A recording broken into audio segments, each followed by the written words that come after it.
Blue today news కి స్వాగతం. వికారాబాద్ జిల్లాలోని వివిధ గ్రామాల్లో ఇష్టానుసారంగా కిరాణా షాపు యజమానులు అధిక ధరలకు విక్రయిస్తున్న పెట్రోల్, డీజిల్ సుమారుగా లీటర్ పెట్రోల్ రేటు 107 రూపాయలు, డీజిల్ లీటర్కు 96 రూపాయలు కనీస ధర ఉంది.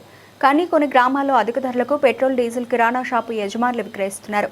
సామాన్యుడి జేబుకి కన్నం వేస్తున్నారు. ప్రధానంగా బండ్వారావు మండలం సల్చత్తాపూర్ గ్రామంలో 1 లీటర్ పెట్రోల్ 140 రూపాయల నుండి 150 రూపాయలకు, అదేవిధంగా లీటర్ డీజిల్ 130 రూపాయల నుండి 140 రూపాయల వరకు విక్రయిస్తున్నారని, దయచేసి అధికారులు, ప్రజాప్రతినిధులు తగు చొరవ తీసుకుని అధిక ధరలకు విక్రయించకుండా నియంత్రించాలని గ్రామస్తులు, యువకులు డిమాండ్ చేస్తున్నారు.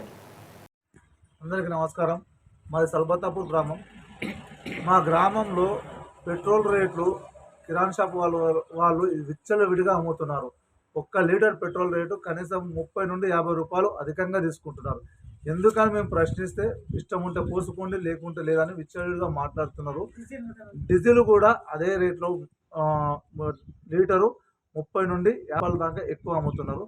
దీన్ని స్థానికంగా అధికారులు పట్టించుకొని వాటి చర్య తీసుకుంటుంది. పెట్రోల్ రేటు మామూలుగా అయితే వీళ్ళు తెచ్చేది కర్ణాటకలో 110 రూపాయలకు తీసుకుని వస్తారు.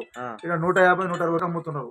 140, 150 రూపాయల కంటే ఒక్క కాడ విచ్చలవిడిగా 30-40 రూపాయలు అమ్ముతున్నారు. అందరు కిరాణా షాపులు. ప్లస్ డీజిల్ రేటు కూడా అదే విధంగా తక్కువ ఉంది. సేమ్ కర్ణాటకలో తెస్తున్నారు. విచ్చలవిడిగా ఎక్కువ రేటుకి అమ్ముతున్నారు. ఇక్కడ కాకపోతే అడిగితే ఏమంటారు, మీరు ప్రశ్నిస్తే ఏమంటున్నారు? మీ ఇష్టం ఉంటే పోసుకోండి, లేకుంటే లేదు.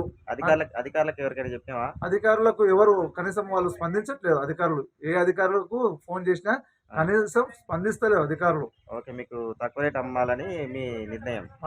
చాలా తక్కువ రేట్ అంటే ఇంచుమించు మాది కర్ణాటక బోర్డర్ దగ్గరకు ఉంటుంది.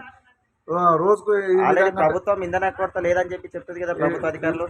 లేదని చెప్తున్నారు, కానీ ఎక్కడ చూసినా కనిపిస్తలేదు. ఇక్కడ ఉన్న ఈ యొక్క రేట్లు మాత్రం సామాన్యుల మీద అధిక భారంగా ఉన్నాయి. నడ్డి విరుస్తుంది. నడ్డి విరచడం కాదు, వాడు బతకలేకపోతున్నాడు.